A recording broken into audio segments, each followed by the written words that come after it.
কিছু হারিয়ে গেলে যা কষ্ট হয় তার চেয়ে বহুগুণ বেশি কষ্ট হয় আপন কেউ বদলে গেলে।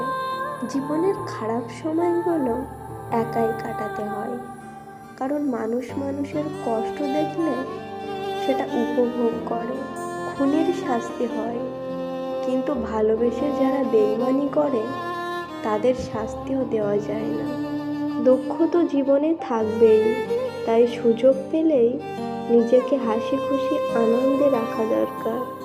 অপেক্ষায় যে আনন্দ থাকে প্রাপ্তিতে তা নয়, পেয়ে গেলেই মনে যাকে হারিয়ে যাওয়ার ভয়। দিনের শেষে কেউ যদি আপনার সঙ্গে কথা বলার জন্য অপেক্ষা করে, তাহলে নিশ্চিত থাকবেন মানুষটার কাছে আপনি খুবই স্পেশাল।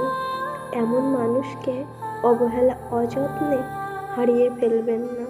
গরিব ছেলেকে কখনোই বিয়ে করবেন না, তবে যে টাকার দিক থেকে গরিব তাকে নয়, যে মনের দিক থেকে গরিব তাকে। এক শ্রেণীর লোক গায়ের রং দেখে মানুষের সৌন্দর্য আর চরিত্রের বিচার করে, আফসোস তাদের জন্য।